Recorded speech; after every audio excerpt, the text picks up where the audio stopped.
एक समय की बात है, एक राजा था और उसका राज्य बहुत बड़ा था।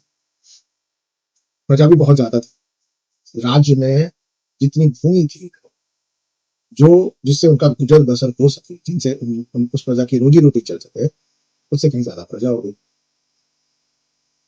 अब राजा के पास दो रास्ते थे प्रजा की देखभाल करने के लिए।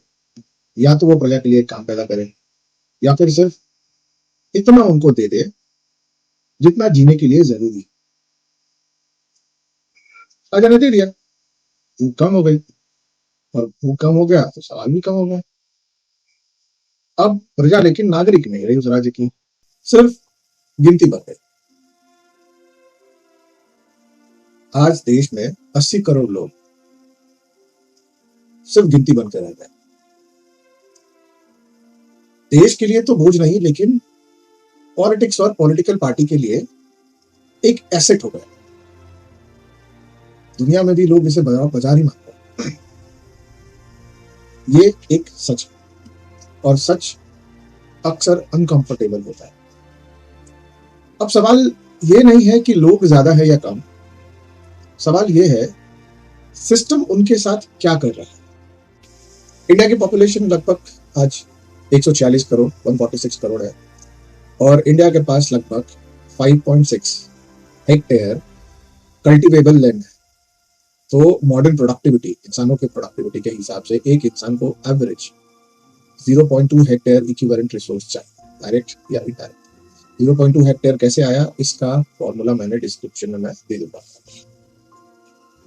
अब 0.2 हेक्टेयर इक्विवेलेंट रिसोर्स किस लिए चाहिए, ताकि उसकी बेसिक नीड्स सस्टेनेबली पूरी हो सके।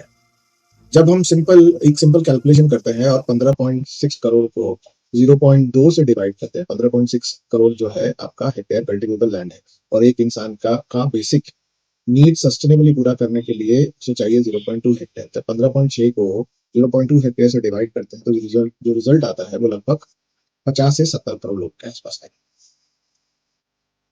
एक रेंज लिया है मैंने, आप डिवाइड करोगे तो एक्चुअल नंबर्स आएगा। तो ये नंबर यह बताता है कि हम इतनी पॉपुलेशन को स्ट्रॉन्ग इकोनॉमिक बेस के साथ सपोर्ट कर सकते हैं। कितनी पॉपुलेशन को? 50 से 70 करोड़ लोग। तो बाकियों का क्या करें? तो लैंड एक फाउंडेशन इंडिकेटर होता है। कल्टीवेबल लैंड एक फाउंडेशन इंडिकेटर होता है। यह बताता है कि एक देश मिनिमम लेवल पर कितने लोगों को फूड, वाटर और स्टेबिलिटी दे सकता है। फैक्ट्रीज और आईटी तब चलते हैं जब लोग पहले सिक्योर और हेल्दी होते हैं। ये भी बात आपको ध्यान रखना पड़ेगा। तो आप जब 50 से 70 करोड़ लोगों को ही सस्टेनेबली सपोर्ट कर सकते हैं, सपोर्ट करने का मतलब उनका हेल्दी होना, उनका प्रोडक्टिव होना और उनका इकोनॉमी में कंट्रीब्यूशन होना। तो बाकी जो लोग बीमार, बेकार, बेरोजगार, वो तो कर नहीं रहे, तो वो कहीं ना कहीं अपने राजा की तरफ ही देख रहे हैं। फिर आप बोल सकते हैं ठीक है, हमारे पास पैसा है, हम इम्पोर्ट कर लेते हैं। ओके, बट इम्पोर्ट भी फ्री या अनलिमिटेड नहीं होता है। अभी ट्रेड वॉर आप देख रहे हैं, और इम्पोर्ट के लिए हमें चाहिए स्ट्रॉन्ग करेंसी। रुपए की हालत आप देख रहे हैं।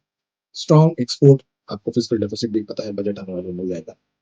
स्टेबल जॉब्स है नहीं, सरकारी लोगों की बात नहीं कर रहा हूँ। परचेजिंग पावर, $1 से आप कितना सामान ग्लोबल मार्केट में खरीद सकते हो, और ₹1 से कितना खरीद सकते हो, सिर्फ पैसे। और जब ज्यादा लोग लो इनकम या अंडर एम्प्लॉयड है अपने देश में, तो इम्पोर्ट भी प्रेशर में आ जाता है। इसलिए इम्पोर्ट जो है सॉल्यूशन का पार्ट हो सकता है, रिप्लेसमेंट। तो जब पॉपुलेशन सिस्टम की कैपेसिटी से ज्यादा हो जाए तो साफ आपको प्रेशर दिखेगा। कहाँ दिखेगा? Job market. सैलरी नेगोशिएशन गिर जाता है, वहां पे आपको दिखेगा। लॉन्ग वर्किंग आवर्स और जॉब इनसिक्योरिटी। तो जब एक आदमी इजिली रिप्लेसेबल हो जाता है तो एक्सप्लॉयटेशन नॉर्मल हो जाता है। ये किसी इंसान की गलती नहीं है, इस सिस्टम का डिजाइन है। तो आप अब सोचिए कि हम में से लगभग हर दूसरा आदमी इस देश में एक्सप्लॉइट हो रहा है किसी न किसी वजह से। और इसके कहने का मतलब ये नहीं कि लोग बेकार, इसका मतलब ये है कि प्लानिंग और जॉब क्रिएशन जो है पॉपुलेशन के पेस से स्लो है। पॉपुलेशन प्लानिंग का मतलब फोर्स नहीं, मतलब फ्यूचर के बारे में सोच रहा है। जॉब क्रिएशन का मतलब सिर्फ स्कीम नहीं, मतलब डिग्निटी और इंडिपेंडेंस भी होता है।